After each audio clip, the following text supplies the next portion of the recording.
So welcome to the second episode or second video of this four-part van build series where I'm converting this cargo van into a kind of a mobile landscape photography studio. Now, if you missed the very first episode, I'll link it above or link it in the description below, but there wasn't a whole lot done to the van at that point. It was really just an idea. It was 3 months ago, and it was just kind of a concept of what I wanted to do. I think the only things that were really done was a floor was installed, and the tires and the wheels were upgraded, and I installed a ladder and a spare tire carrier on the back. But other than that, that was really it. But I'm pretty excited to say that over the course of the last 3 months, there's been a lot of work done to the van, and I'm pretty pumped to show you everything. I'm really proud about how it all came out. I mentioned in the very first episode, I'm not the most handy person in the world. So to be able to figure out a lot of these things and see them come to fruition in a successful manner is something that I've really enjoyed. So let me show you what's been done. So I'm going to go ahead and start on the outside, and then I'll show you everything that's been done on the inside. Now from the outside perspective, it might not look like a whole lot has changed, but there's been a major addition to the top of this van. I had a roof rack installed, which I think is super cool, but I think that the neatest part about the roof rack is what is actually on top of it. Super functional, and I love the way that it's all laid out. So let me show you that. All right, so now I have a Max Air fan, which came highly recommended. It works fantastic. There wasn't anything up here in the last fan build video, and I actually cut this 14 by 14 inch square in the roof of this van with a jigsaw, which was absolutely petrifying, but it came out perfect. I'm really happy with the way that that turned out. And I also have this this is a roof rack from Freedom Van Go, which I really like the way it is designed. It's highly customizable with all these kind of areas to mount various different things, which is comes in very handy. Let me walk you up here and show you what else is up here. And this is one of the things that I just love the most about this van, is to be able to easily get up here and do whatever I want to do. I mean, you come up here and eat some food if you wanted to, and of course you can set up a tripod and have an amazing vantage point. I think the top of this roof, if you're standing on the van, you're over 10 feet up in the air, so it just gives you a little bit of a different vantage point to do a little bit of outdoor photography with. And it's all done with these kind of well, they're called roof panels. I was trying to think if there was a technical term for it, but there really isn't. But yeah, there are these roof panels. There's of course two right here, one right here, so I can actually extend the tripod leg out. Let me show you. I'll just reach over here. This is the way I've been doing it. Just extend one leg out like this, and then there you go. Works really good. And then over here, I got two 165 watt Renogy solar panels. And what I really love about these, one, they work really good, but two, the dimensions fit this van almost absolutely perfectly. I had to do a tiny bit of modifications to, I don't know if you can see that, to these little mounting brackets on this side, but other than that, it really fits well, and it's a really nice look, and they're pretty sturdy too. I could actually put my tripod on these as well if I wanted to get a little bit closer to the front of the van. But overall, I'm really happy with the way that just the overall look and the functionality of the van turned out. Oh, and I forgot to mention, all the wiring for these two solar panels comes down underneath these roof panels to this little, I think it's called some kind of a solar gland, I guess, and I drilled a hole through the ceiling here, and both of the positive and negative wires run through the ceiling down into the van, which I will show you everything that is in there now.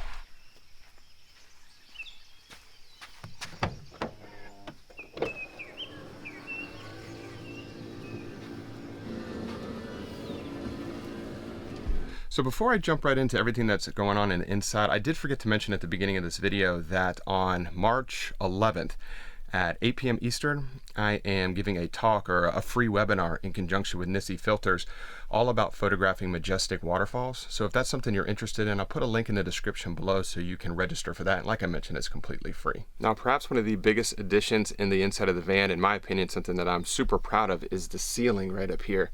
So that took a lot of work, a lot of trial and error, but thank you all so much for all the comments and suggestions in the comment section of the very first fan build series, and please keep them coming, because I've mentioned in that video, I have no clue what I'm doing with this. I'm literally figuring out everything one weekend at a time, and I got so many of the ideas for the van build right now from the comment section of the last video, just tips to look into and different YouTube channels to watch, and it's been absolutely fantastic. And I can't stress this enough, literally every single thing in this van build is a suggestion from you all in that comment section in last van build series video. But please keep them coming. I really do appreciate it, and it helps me out a ton. But the lights up here, or the ceiling with the lights, it's absolutely something that it was a big thing to me. I mentioned in the previous video that one of the biggest issues that I had was one of the biggest issues I had early on was the fact that I didn't have any power. I am happy to say that I do have power, and I'll show you all that in just a minute. But the ceiling came out great. So I used this shiplap wood, and I actually sanded it down quite a bit, and then I put this kind of whitewash finish on it, just to kind of, I didn't want it to be bare wood, and I didn't want it to be white wood either. I wanted it to be kind of a combination of both, because white surfaces always reflects light a little bit better than something that's dark. And I'm trying to create as much light in here as I possibly can. And I use these kind of LED puck lights, which are fantastic. They just kind of drop into the ceiling. I'm not sure if you can see that, but they just drop in right through there. If you have any issues with them, you can just kind of pull them right out. And I put all of this on this dimmer switch right here, which is really nice just to be able to have that kind of control, that flexibility on and off, of course. And I ended up going with the cool white. You actually have an option of doing kind of the warmer white or a cool white. I went with cool white. I think that looks a little bit better. Is a little bit more of a realistic color temperature. Something else that I think is really cool about these lights, I just hit my head, about these lights here, is the fact that they only use 3 watts of power a piece. And I was going to put in 10. I have 8 in here right now. It's spaced out about, I think, like 20 inches apart. I was going to put 2 more in the back area, but now I'm kind of thinking I might not do that, mainly because of this. Let me turn you around here.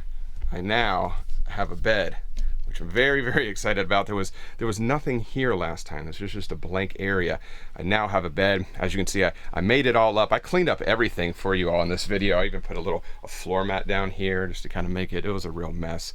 But I have a bed now, and there's plenty of ambient light from these 8 lights up here to kind of provide light over here into the bed area. So I'm actually thinking I might leave this area with no lights when I actually finish the ceiling. Maybe just put a couple little reading lights that you can kind of adjust, something like that. Jury's still out on that. I'm not 100% certain exactly how I will do that. But I do have a bed. It's a memory foam mattress that I got from Amazon, which it's super, super comfortable. I'm really happy with the way that turned out. And I'll put links to everything that I used up until this point in the description below, in case you're possibly thinking about doing a van build, or maybe you're currently in the process of doing your own van build. You can see the stuff that I have used. But this mattress is from Amazon. It was not super expensive at all. It was a little bit too long because it's kind of an odd shape. I think this mattress is 4 inches shorter now than a full-size mattress, and I ended up using a kind of like an electric turkey carving knife just to kind of slice off a few inches of it, but it worked perfectly fine, and now it fits like a glove into this area. But it's super, super comfortable bed, very sturdy, hasn't collapsed on me yet, so fingers crossed that that stays that way. Now, as far as the actual bed frames are concerned, these are just some IKEA bed rails. I have 3 of them down there. I'm not sure if you can see them or not, but they're just telescoping bed rails. It's what they use for all of the beds that they sell. Very inexpensive. I want to say each one of these was like $29 a piece. And as I mentioned, they're telescoping, so they're easy to install, and they just kind of mount on these little brackets right through here. I'm not really sure if you can see that or not, but they just mount on those, and it's a very simple install and very, very sturdy too. It's not aluminum, but it's kind of maybe some kind of lightweight steel, but it works good. And like I mentioned, the ease of install was very, very minimal. Let me get under here so you can see. And I used, I think this is 3/4 inch. No, this is 1 inch Baltic birch, which is super solid to actually hold the bed rails or the bed frame itself. And it's very, very sturdy. You could probably jump on this bed right now. Baltic birch wood is a little bit heavy of a wood, and I've been really cognizant of how much weight I'm putting in the van. But I think that this is one area where you don't want to skimp, want as much support as possible. And in the actual bed frame that the mattress is sitting on, I drilled, I think these are 2-inch holes all throughout, just to kind of create some additional ventilation and airflow. Oh, and something else I wanted to show you, because I'm very proud of this as well. my Max Air fan. This thing really pumps out a ton of air. You just kind of twist this little knob. Oops, I just knocked the wire down. And it lifts the little hatch.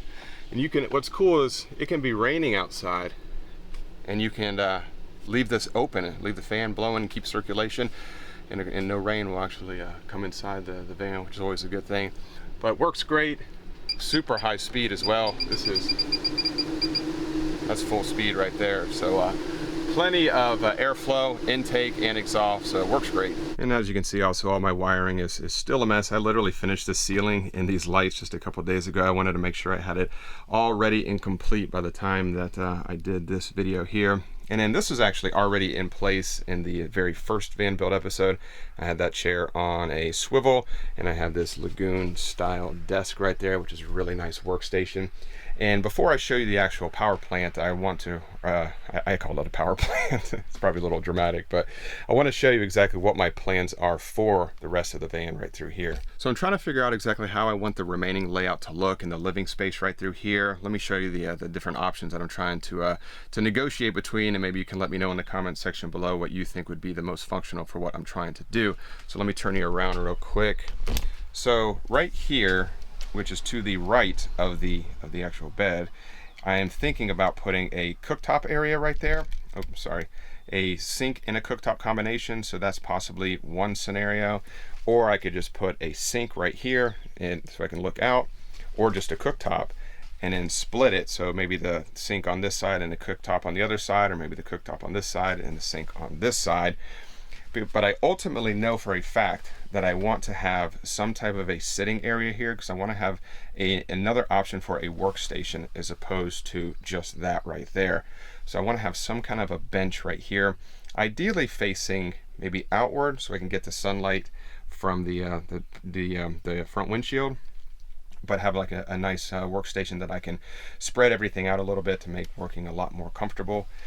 So those are the two scenarios. So I guess the option is either a cooktop and sink combination, or maybe splitting the difference right through here. Kind of leaning more towards putting all the kitchen stuff right here. It's a little bit of a tight area, but not 100% certain. But let me know what you think is the best option, and I will definitely take that into account.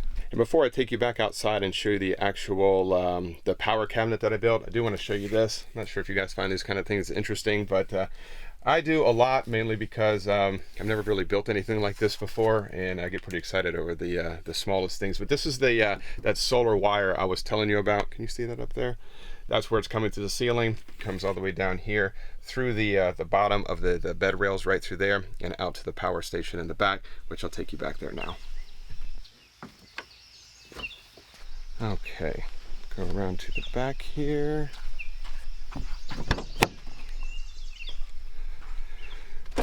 So I want to have kind of this side over here where I already have some camera gear, kind of be just a camera gear only area. So tripods, camera bags. This is kind of my GoPro bag with all kinds of GoPro accessories that I put there. But just kind of have an area dedicated right here. I want to have this garage area kind of sectioned off so things aren't just sliding all over the place, because this is a lot of valuable space right through here. So here's the actual power station that I built. This is probably one of the things that I am most proud of. I was the guy that was petrified of doing anything with electrical. If I had a light switch in my house that didn't work, I was calling somebody to come replace it. I had absolutely no clue about anything related to electrical, and to have built something like this is something that I am super proud of. It took me a long time, probably much longer than most people, but I spent I think 5 or 6 weeks kind of designing this entire thing, building it all out, building the cabinetry of it, or not, I guess the frame of it, and then wiring it all up. It was a lot of work, but it was pretty exciting to see it all come together. And I built the entire thing out of this 80/20 extruded aluminum, which is really easy to work with, and it's actually a lot of fun too. It's kind of like a giant Lego set. You just kind of put it together, but it's easy to I find it easier to work with than wood, and I think it's a little bit stronger. It doesn't flex at all, and it's much more lightweight because it's aluminum. And here it is right here. So I have two 100 amp hour Battleborn batteries, which I have been told are probably the best there is. And I won't bore you with all the details of how it all works, but there is this master on and off switch right through here, which I use a lot because I'm a little nervous about it all still. And then here is I think it's a 1200 watt inverter. and then of course the charge controller right there, and then there's the fuse block all the way back there. Not really sure if you can even see that, but it's right up there. And it all works, and it works well. And here in the next probably next weekend, I'm going to go ahead and put some kind of cabinetry all around here and seal this completely up. Probably put a little door on this side, or maybe a little door on this side, in case I ever need to get in there to do any kind of work. I want to be able to have easy access to it. And something else that I think is really cool is I'm able to monitor this entire power station with a mobile app from Victron, not sponsored or anything like this, but that's the charge controller, and it also has this other kind of like digital readout in there as well. And you can monitor, you know, how much power you're using, how much power or how much time will pass until your power is gone. Sorry, there's a car passing. You can monitor how much power is coming in from the solar. You can monitor all kinds of things. There's graphs, and there's more information in there than I even know how to comprehend. But I'm getting a little bit better every day, just kind of researching and practicing and just kind of looking it over to see what information's available. But it's really cool to be able to have that kind of functionality in your phone to be able to check and see all the stats of your system. So I think that's pretty neat. So let me close all this up, go back inside. Quick here. What a nice foggy morning it is. Oh, and one more thing I wanted to show you, and I'm kind of excited about this, and I am going to toot my own horn for one main reason. So these are the struts that you screw the wood paneling for the ceiling into. There's all along the ribs of the actual ceiling. And the ceiling of these vans is actually curved, and it's kind of a struggle because you want to be able to get something up there to screw the wood paneling in for the ceilings. But it's curved, and a lot of times wood doesn't flex a whole lot. And I tried this out, and I never seen anybody do this, and I don't know, the longevity of this might not work out, but this is PVC board, and it flexes a lot, and it also is very, very sturdy as well. It really holds a screw. I did a lot of tests, and it was so easy to install these, and it literally just fits perfectly right into the curvature of the ceiling, and it just made for such a clean install. And like I said, I don't know, it seems like it's going to hold everything good, but I guess time will tell. But I've never seen anybody use PVC board before, so if you're possibly looking to do something like this as well, I'll let you know in a few months how mine has held up. But so far it seems like a great solution, and it fits the curvature of the ceiling absolutely perfectly. So those are the main things that I've accomplished over the last 3 months on the van. Those are really big things. Between the bed, the power station, and all the wiring was absolutely a monumental task. I'm really glad to know that that is almost complete. And then the entire roof rack is ready to go with the solar and the max air fan, and just all the small little details that were required to accomplish those tasks. Really happy that those are completed. I had a lot of fun doing that, and I'm looking forward to completing the next 3 months. I'm going to be focusing on the kind of the kitchen galley area, and the sink and refrigerator and things like that. But I'm really happy with the progress so far. And I get a lot of questions about the actual van build, and if you don't want to I guess you should say, if you're interested in getting more than a 3-month update, I do post weekly Instagram stories on my Instagram page, all about my weekend progress, because every weekend I'm kind of like a weekend warrior with this. Every weekend I'm tackling a new progress project, and I'm posting it on my Instagram story. And there's even a highlight that has the entire build series in photographs and some videos on there that I'll flash something on the screen here so you can take a look at that. If you're interested, you can check that out there. But I really do hope you enjoyed this week's video, and if you have any questions, of course, please leave them in the comments section below. I guarantee I will get back in touch with you. And please, please, please leave some comments and let me know exactly what you think about the van build so far, what you do differently, any kind of suggestions that you might have, or if you see anything that I'm doing wrong, please let me know as well, because like I said earlier, everything that I have done so far has been based off of a suggestion from that last video, so it was very, very, very helpful, and I really do appreciate that. So as always, thank you so much for watching this week's video, and if you did enjoy it, if you could give it that thumbs up and subscribe to the channel if you're not subscribed already. And as always, I really do appreciate you watching this week's video, and I will see you all next Wednesday.